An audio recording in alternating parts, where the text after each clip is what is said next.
Chahut Média.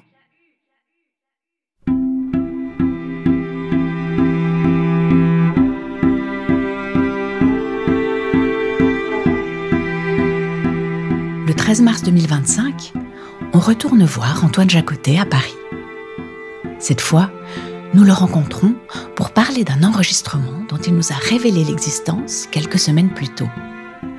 Une sorte de leçon, l'a-t-il appelé. Un enregistrement que son père a voulu faire tout à la fin de sa vie. À ce moment-là, Philippe Jacotet est affaibli. Il n'écrit plus, par peur, dit son fils, de ne plus être à la hauteur. Mais il ressent le besoin de transmettre. Ce sera un hommage à ceux qui l'ont façonné. Hölderlin, Claudel, Goethe, Rilke. Ce texte, entièrement dit de mémoire, enregistré le 18 juin 2018 sur un simple téléphone, il imaginait peut-être qu'il pourrait un jour passer à la radio. Et puis, le fichier est resté là, sur un disque dur. Il n'en a plus été question. Jusqu'à l'interview réalisée par Chahut Média avec Antoine Jacotet. Nous lui avons alors demandé l'autorisation de le diffuser. Il a accepté et nous le remercions très chaleureusement. Ce document, Carole et moi, on a décidé de vous le diffuser tel quel, sans montage, sans musique, juste 7 voix, fragiles mais très présentes, celle de Philippe Jacotet convoquant les poètes de sa vie et les citant une dernière fois parce qu'il les portait en lui. Et néanmoins, la poésie, Philippe Jacotet. Une série documentaire podcast Chahut Média, conçue en collaboration avec Daniel Maggetti. La musique du générique est de Gaspard Klaus. 4e épisode, dernier mot. Vas-y. Je parle maintenant, par exemple. Et c'est comme là, puissions-nous trouver nous aussi purs, retenus, étroits, d'humains.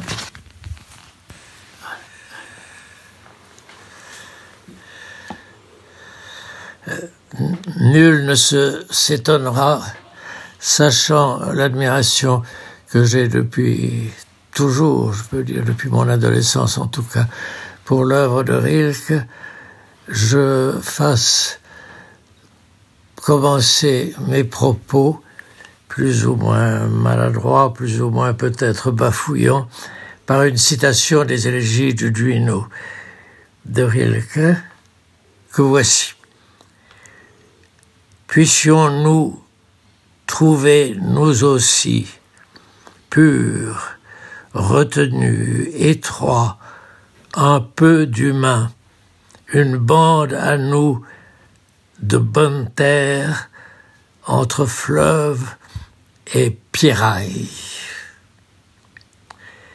Ce lieu à moitié imaginé, ce lieu souhaité, désiré ou regretté par Rilke dans cette élégie, nous l'avons vu souvent ces derniers temps, malheureusement, figurer aux informations quand on voit le littoral peu à peu rongé par la marée ou par la violence des tempêtes, au point que, quelquefois, tout un immeuble, même pas ancien du tout, se trouve comme suspendu au-dessus de la falaise et tout prêt à s'y effondrer.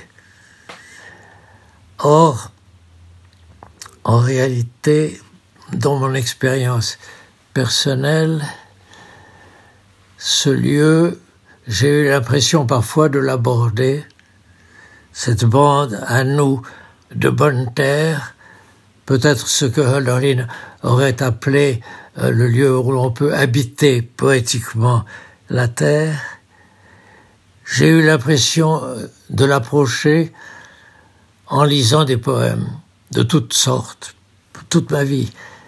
Et finalement, ces derniers temps, j'ai eu le désir de réunir un certain nombre de ces citations qui ne me sont venues sous la plume que trop souvent parce qu'elles étaient pour moi essentielles, et j'ai eu envie d'y revenir et d'essayer de les comprendre.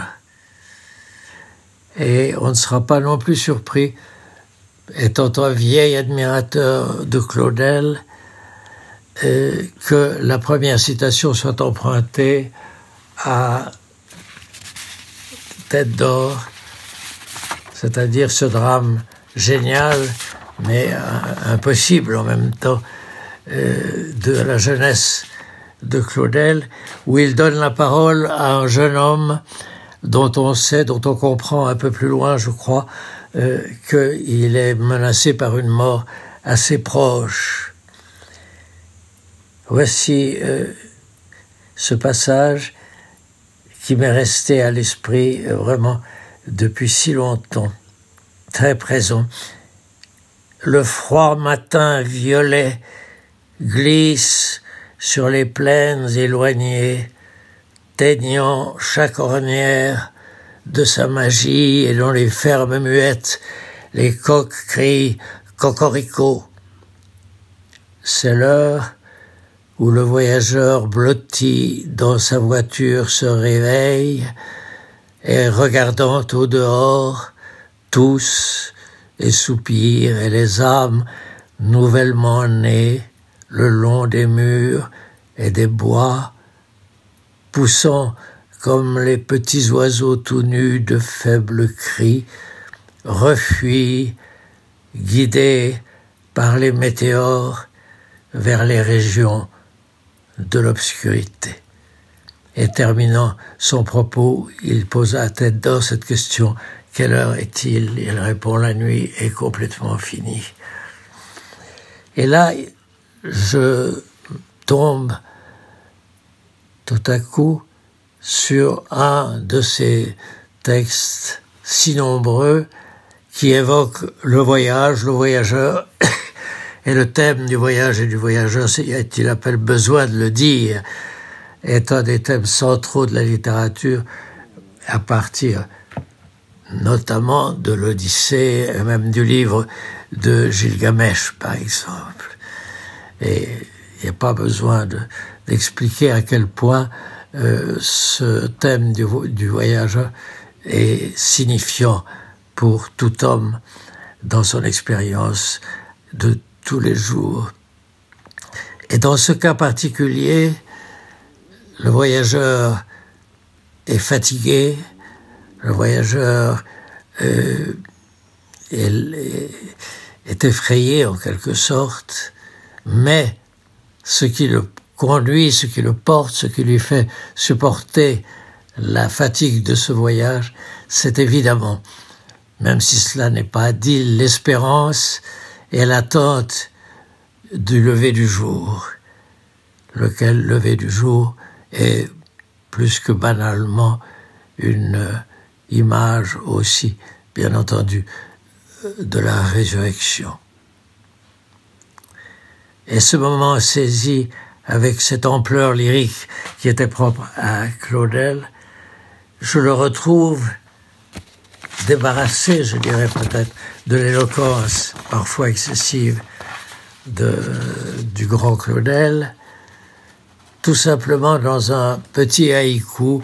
J'ai découvert les haïkus assez tard, dans les années 60, si je m'en souviens bien, et je me suis risqué à en traduire quelques-uns. Je ne sais pas du tout si cette traduction serait admissible par des japonisants, mais voilà le haïku dans sa brièveté et dans sa miraculeuse concision.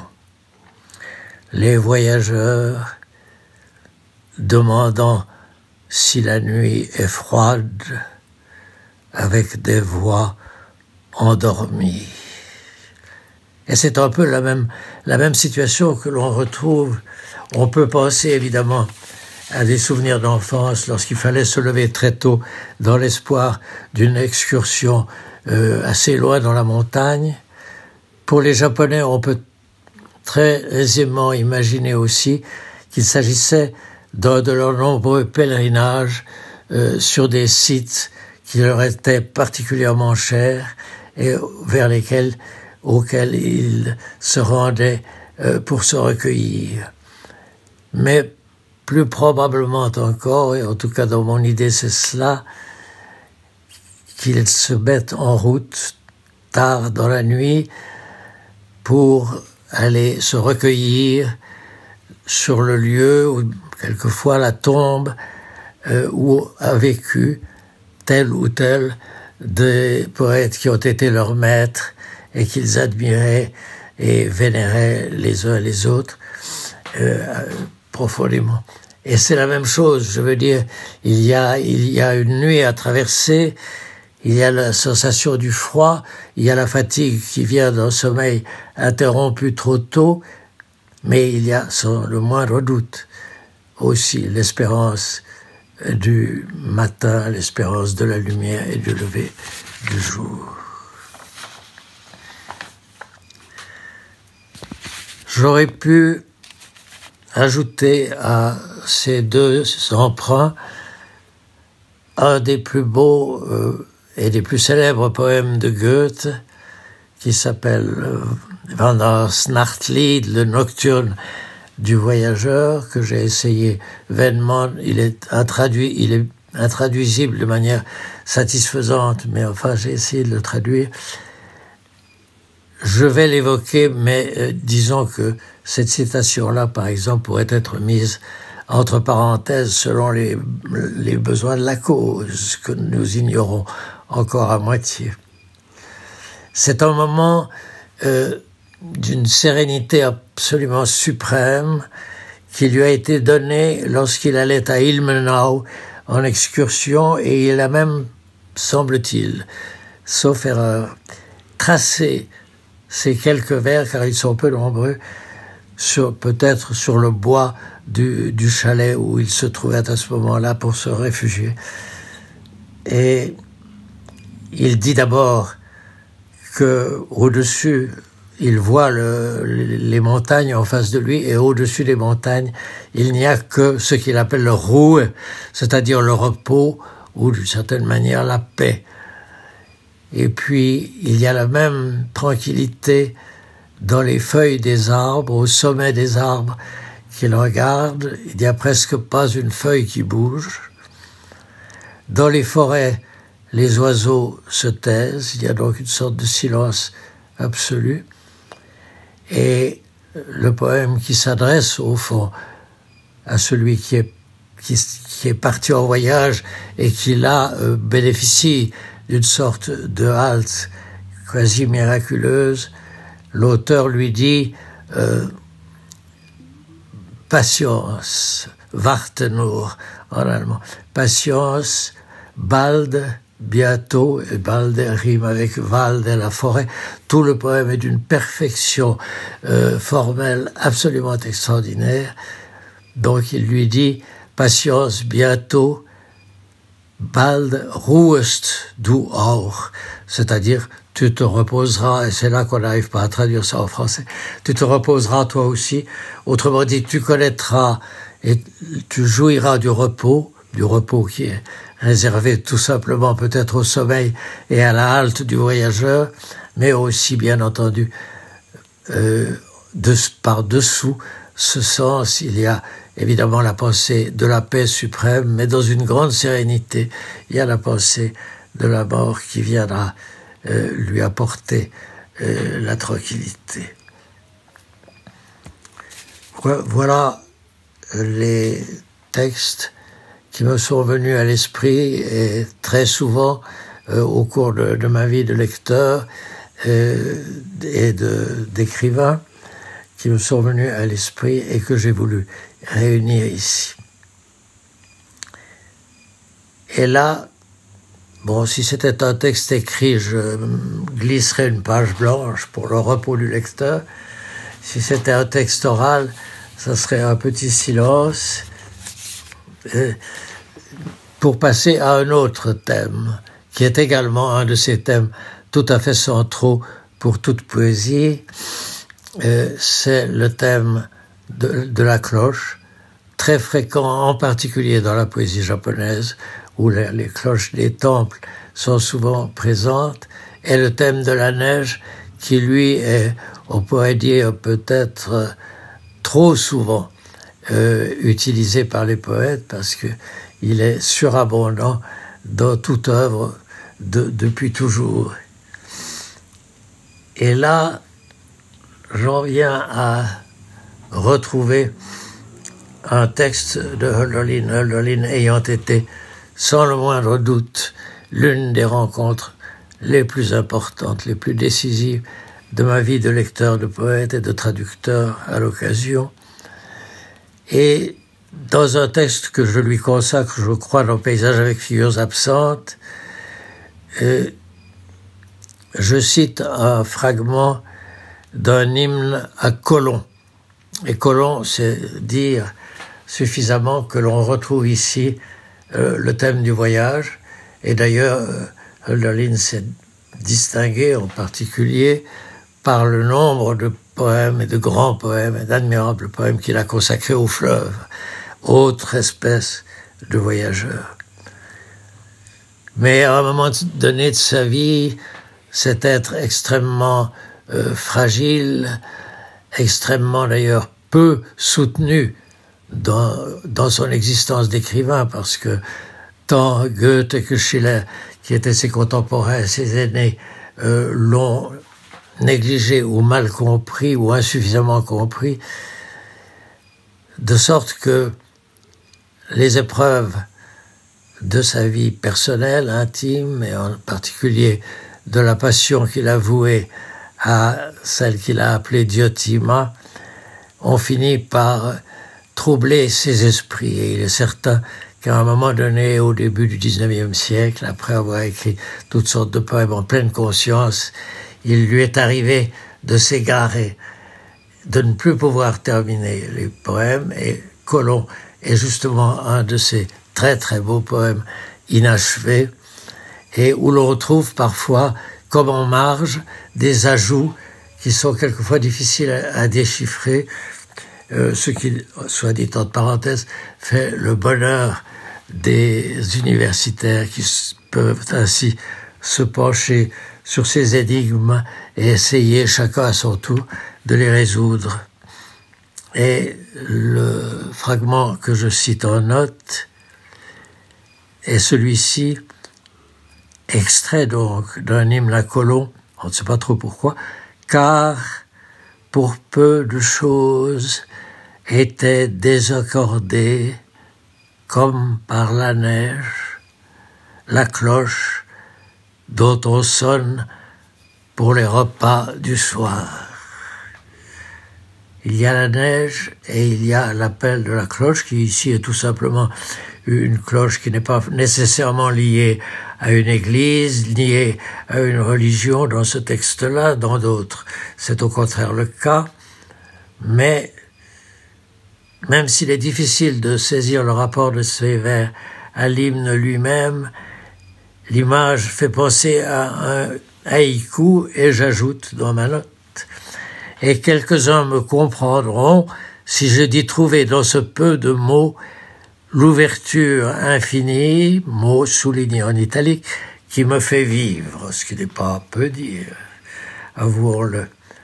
Et ce qui est frappant, c'est que lorsqu'André Dubouchet a été contraint de lire, de prononcer un discours à Tübingen, où je pense qu'il avait reçu le prix Hölderlin tout naturellement, André Dubouchet a intitulé son discours avec ces mots même de la cloche désaccordée comme par la neige, comme si, alors que nous étions si différents, mais à certains égards si proches, nous nous retrouvions là en parfait accord avec ce moment. Et là, je voudrais ajouter quelque chose que j'aurais pu dire dès le début, j'aurais dû probablement dire dès le début, à savoir que presque chaque fois que je lisais des textes de ce genre, et combien d'autres, parce que j'en ai admiré un nombre presque infini, chaque fois j'avais la sensation d'une porte qui s'ouvrait, non pas sur un autre monde, non pas sur un paradis, mais sur un monde différent, et qui était exactement ce que Rilke, encore lui, a appelé l'ouvert, avec un O majuscule. Et qu'est-ce que c'était que l'ouvert dans son esprit? C'était un espace rêvé, désiré, comme la bande de terre, habitable, où les limitations auxquelles notre existence ne cesse de se heurter, les barrières, disparaissent, et où il n'y a plus de contradiction entre la vie et la mort, le froid et le chaud, le printemps, l'été, enfin. Rêve qui d'ailleurs rejoint celui que quelques années avant, me semble-t-il, mais peut-être pas tant que ça, André Breton avait exprimé lui-même le souhait de trouver un lieu où toutes ces contradictions, d'une autre manière et par d'autres voies, se trouvaient résorbées. Et il y avait donc comme une sorte d'émerveillement à entrer dans cet espace. Et il se trouve, de surcroît, qu'un romancier que j'ai dû beaucoup fréquenter pour des raisons peut-être plus matérielles, mais pas seulement, c'est-à-dire Robert Musil, rejoint dans ce domaine de l'ouvert sous une autre forme, et rejoint Rilke, et c'est ce qu'il appelle, lui, l'autre état. Et toute une partie essentielle du grand roman de Musil tourne autour de cette utopie de l'autre état, dans lequel, peut-être pourrait-on dire sous l'effet de ce que Charles plus tard appellera le désir demeurer désir, et qui sera peut-être aussi les amours inassouvis qu'a si souvent évoqué dans ses élégies Rilke lui-même. Et cet autre état est très exactement l'état où justement la poésie parfois peut nous conduire, c'est-à-dire un changement très désirable et très désiré et rarement atteint de regard sur le monde dans lequel nous vivons. Bien, alors, cette parenthèse qui aurait pu être placée avant, je la referme ici, et pour dire que j'ai encore quelques autres rapports, et en particulier, et là je dois presque un peu m'excuser parce que je cite un petit poème de moi, et que ça n'est même pas un très bon poème, mais c'est une espèce de note qui m'amène à évoquer tout de même quelques souvenirs plus privés. J'ai passé mon enfance, mais les 8 premières années de ma vie, dans une petite ville de la campagne vaudoise qui s'appelait Moudon, où mon père était vétérinaire. Et ensuite, nous sommes allés à Lausanne, où il est allé faire ce travail, mais d'une manière davantage fonctionnalisée, je dirais, et où nous nous trouvions être au milieu d'autres, parce que nous avions tous les deux, c'est-à-dire mon père et ma mère, venaient de familles très nombreuses. Alors mon père avait 9 frères et sœurs, ma mère en avait 8, c'est-à-dire qu'évidemment il y avait beaucoup d'oncles et de tantes, et que dans l'ensemble, ils s'entendaient plutôt bien, ils avaient un sens de la famille, de sorte que, lorsque nous sommes arrivés à Lausanne, c'est à nous qu'a incombé la tâche d'organiser le Noël. Et je dois dire que c'était de belles fêtes de Noël, avec encore teinté tout de même d'un reste assez réel de religiosité. Ça créait un peu des problèmes, parce que mes parents étaient les moins aisés des oncles et tantes de Lausanne, et alors de temps en temps ils se plaignaient que ce fût à eux que la tâche incomba. Ben, je crois que je me fais un bel imparfait du subjonctif. Et puis, au contraire, alors la fête de Nouvel An avait lieu à Genève, et là, lorsque nous étions encore à Moudon, donc en plein hiver, nous allions chez un autre de mes oncles, le seul qui à ce moment-là eut financièrement assez bien réussi pour être à Genève propriétaire d'une villa qui nous paraissait très grande et qui devait l'être tout de même relativement, au milieu d'un jardin qui nous paraissait un grand parc aussi. Et nous aimions, c'était des fêtes donc plus fastueuses, où il y avait peut-être plus de monde aussi, et généralement très, très joyeuses. Et là, je me suis souvenu d'un détail, c'est-à-dire que comme mon père prenait sa voiture en plein hiver pour aller de Moudon à Genève, nous devions entrer dans la grande villa de l'oncle par le jardin, et le petit poème dit quelque chose de cela. Nouvelle année. Est-ce mon père au portail du jardin qui tire la sonnette couverte de neige? La grande maison brille, pleine de cadeaux et de robes. J'ai pas besoin d'insister sur le rapprochement un peu superficiel, mais tout de même, entre cette sonnette toute modeste et la neige qui la couvrait et qui peut-être ne la découvrait pas.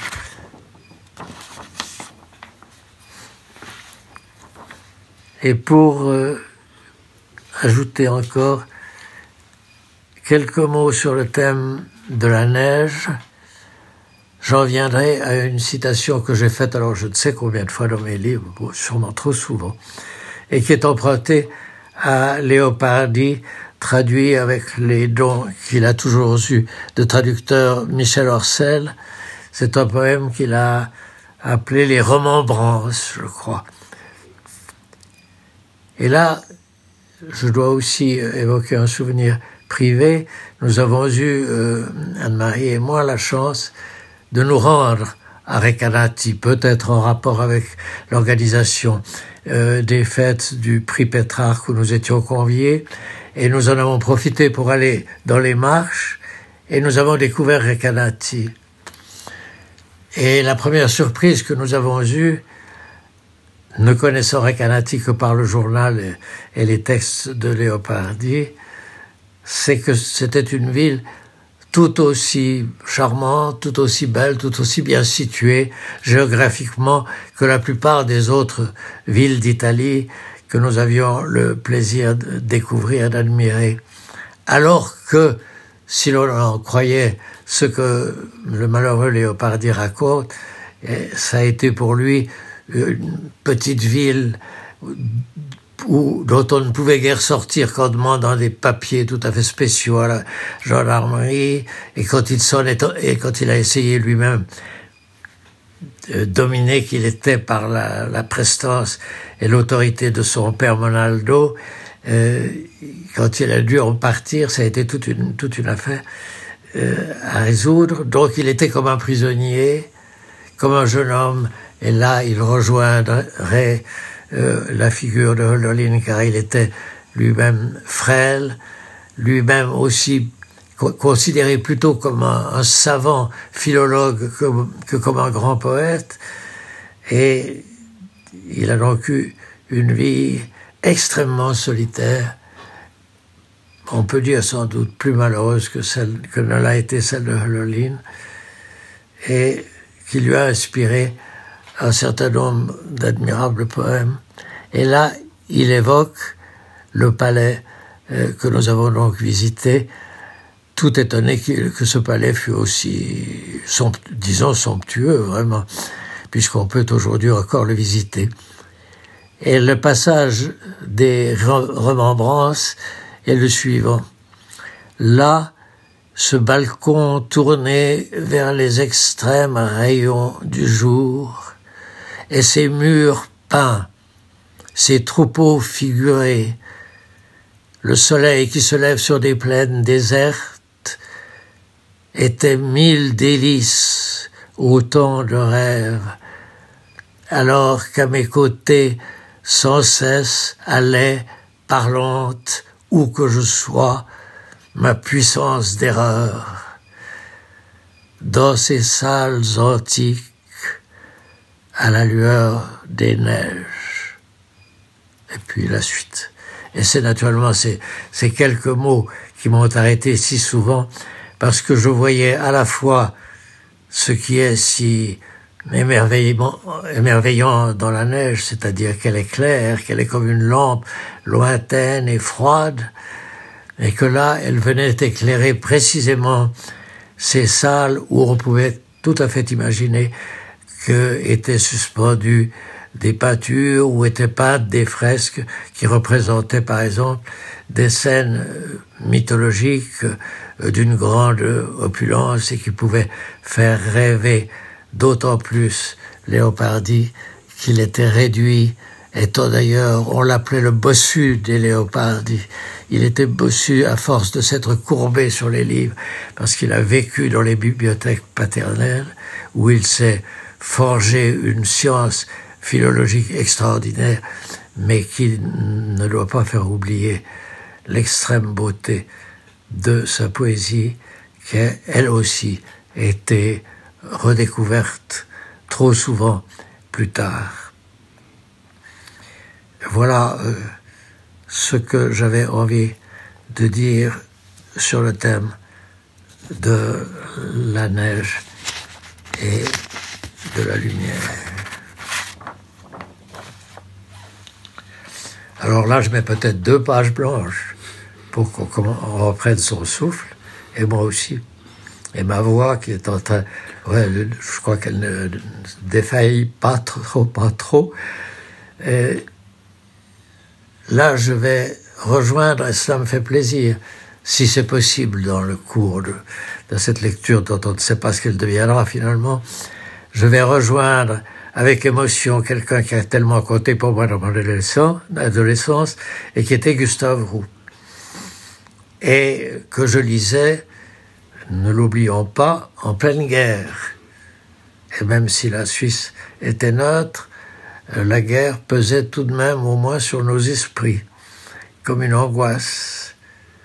Et dans une des belles proses de Roux, qu'il a intitulée « Lettres », il évoque d'abord, comme il le faisait d'habitude, il commence comme une sorte d'églogue paysanne à la gloire des paysans et du paysage, et puis la découverte, enfin tout à coup la conscience qu'il prend que la guerre est à nos portes, fait qu'il ne peut plus continuer au fond. Ça interrompt son inspiration d'une manière assez brutale, et il le dit, et ça m'amuse un tout petit peu avec le recul, il le dit dans un magnifique alexandrin, presque racinien: « Je vous devais l'aveu de cet effondrement, cher ami. » Cher ami est en dehors de l'alexandrin, mais je vous devais l'aveu de cet effondrement. Il s'adresse à Mermot, et là aussi pour moi c'est un plaisir d'évoquer la figure de Mermot qui m'a tellement aidé dans mes débuts d'écrivain, et qui lui avait lui-même écrit donc à Gustave Roux, ce qui était aussi un signe de la courtoisie de leur rapport, où il écrit par exemple « La guerre crée un présent que nous n'avons pas choisi ». Bon, donc il évoque la guerre et le problème de la guerre rapidement pour répondre à Gustave Roux.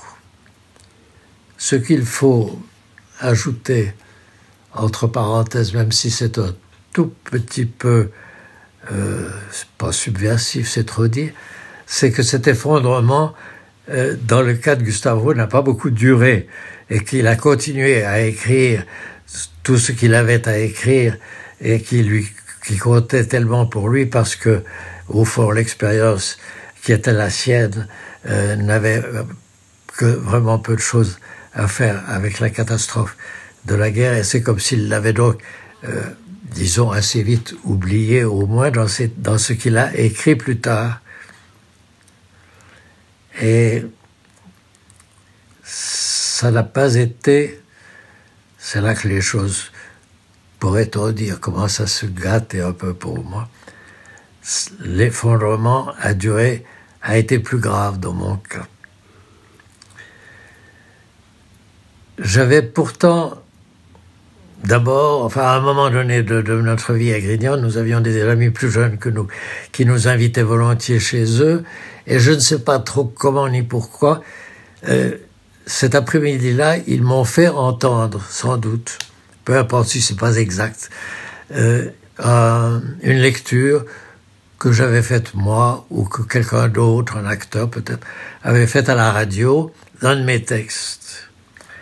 Et comme j'en suis aux aveux, je dois avouer que ça ne m'arrivait pas souvent d'entendre mes textes, et surtout pas de les lire à moi-même. Je me suis dit, ce jour-là, parce que j'étais peut-être dans un moment, je crois pas que nous ayons beaucoup bu, mais dans un moment de faiblesse, je me suis dit, mais au fond, je commence à comprendre pourquoi il y a des gens qui apprécient mes textes et qui en disent du bien, parce qu'au fond, je trouve ce texte assez beau. Mais c'est pour en venir à la découverte que j'ai faite, alors probablement bien après, que ça avait été comme si chaque fois que j'écrivais des poèmes, en prose ou en vers, je disposais d'une sorte de baguette magique.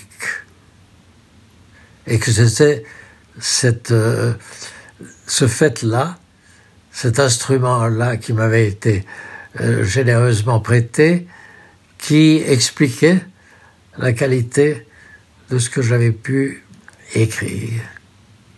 Mais, les années passant, les doutes, le doute qui m'a toujours habité, et qui s'était peut-être approfondi ensuite, au mot de magie, j'ai commencé à être un peu inquiet. Je me souvenais d'une très belle formule de Char qui dit du poète, magicien de l'insécurité, le poète. Moi, j'aurais peut-être à sa place mis de l'incertitude plus encore que de l'insécurité, mais je trouvais cela une très belle formule et très juste, qu'on pouvait tirer une magie de l'angoisse, de l'incertitude, etc. Mais, réfléchissant un peu plus avant, et d'une manière peut-être un peu plus froide et peut-être plus digne du vieillard qu'à la longue j'étais devenu, je me suis dit que ce mot de magie était assez suspect et qu'au fond, quand on parle d'un tour de magie, c'est comme on parle d'un tour de passe-passe. Donc il y avait une espèce de tricherie dans toute forme de magie. Et c'est là que j'ai commencé à me dire qu'après tout, toute poésie, et même celle dont je viens de citer de très beaux exemples, mais toutes sortes de poésie, et pas du tout seulement la mienne, étaient peut-être entachées d'une sorte de mensonge. Et que ça, c'était tout de même une découverte, disons poliment, désagréable. Et j'en arrive à la conclusion, qui n'est pas très gaie. J'ai entendu un jour à la radio un journaliste belge qui avait eu la chance miraculeuse, il était dans les geôles de Bachar el-Assad, il était enfermé là, et il a eu la chance miraculeuse d'être libéré.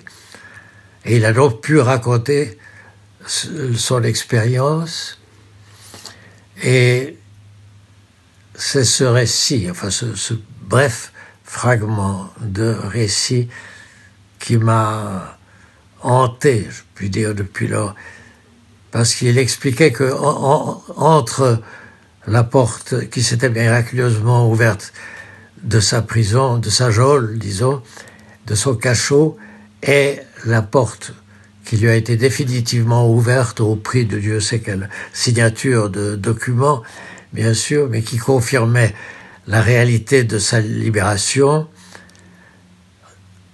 Tout au long de ce couloir qu'on pouvait imaginer beaucoup trop long pour lui, il entendait les cris ou les soupirs des autres détenus qu'on était en train de torturer. Et le pire est que nous avons eu la grande chance, grâce à des amis d'origine libanaise, d'aller avant la catastrophe de la guerre proprement dite, c'est-à-dire en 2004, nous sommes allés visiter la Syrie et visiter le Liban dans les meilleures conditions du monde. Et d'ailleurs, j'ai intitulé ce livre, et j'en ai presque honte aujourd'hui, d'une citation de Hölderlin, encore lui, un calme feu. Parce que c'était comme ça qu'il avait imaginé les jardins de l'Est de l'Orient. Et donc j'ai intitulé ce livre « Un calme feu ». Et nous sommes allés à Palmyre où je retrouvais des traces de Hölderlin qui a consacré à ce lieu un très beau poème sur les colonnes, enfin bien. Et nous avons fait comme font tous les touristes qui sont obéissants intelligemment, d'ailleurs à juste raison, aux guides qui leur disent qu'il faut se lever très tôt. On sort de ce petit hôtel qui reste là sur les lieux à ce moment-là, très modeste mais très sympathique. On s'est levé très tôt et on a visité Palmyre donc avant le lever du jour et dans la seule compagnie d'un chien que je dirais errant, mais je crois que errant fait plus poétique et que c'était simplement le chien de l'hôtel, mais peu importe. Et naturellement nous avons été, comme il se devait, dans l'émerveillement de ce lieu. Or, j'ai su plus tard qu'il n'était pas impossible, je ne sais pas si historiquement, mais peu importe. Si c'est exact historiquement, je crois bien qu'il y avait sous terre, à Palmyre même, des geôles de l'espèce de laquelle le Belge avait eu le miraculeux bonheur de s'échapper, de sortir. Et c'est évidemment assez difficile de penser cela, c'est difficile de penser le monde d'aujourd'hui. Et c'est là que je rejoins, pour boucler la boucle, la première citation, c'est-à-dire le rivage est le lieu préservé, et que nous voyons, nous, pour de toute autre raison, qui sont météorologiques, disons, finalement érodé, rongé, mais dont je ressens pour moi que la pire érosion qui le menace, ça n'est pas la montée des vagues, ça n'est pas la montée du niveau de la mer, ça n'est pas un cyclone, mais c'est la montée, disons pour ne pas compliquer les choses, la montée du mal. Point final. Tu crois que ça a enregistré ? J'espère. Oui.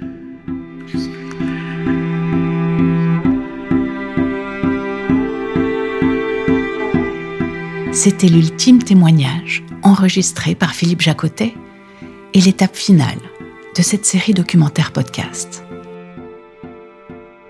Nos remerciements les plus chaleureux à Antoine Jacotet pour avoir accepté de nous confier cet enregistrement inédit, ainsi qu'à Anne-Marie Jacotet, Liora Jacotet et Florian Rodari pour leur confiance. Nos salutations appuyées également à toutes celles et à tous ceux proches du poète ou spécialistes de son œuvre qui ont accepté de répondre à nos questions dans le cadre de cette création documentaire podcast. Et néanmoins, la poésie, Philippe Jacotet. Une série documentaire podcast Chahut Média, conçue en collaboration avec Daniel Maggetti. Cette série documentaire podcast a été rendue possible grâce au soutien de la Fondation Lennartz, de la Fondation Jan Michalski pour l'écriture et la littérature, de la Fondation UBS pour la culture et de l'État de Vaud. En partenariat avec le Centre des littératures en Suisse romande de l'Université de Lausanne, le Centre de traduction littéraire de Lausanne, la Bibliothèque cantonale et universitaire de Lausanne et le musée Géniche-Vevey. Retrouvez l'intégralité de cette série podcast sur le site de Chahut Média, chahut.ch, ainsi que sur l'ensemble des plateformes de podcast. N'hésitez pas à vous abonner à notre newsletter, à liker nos programmes ou à nous laisser un commentaire.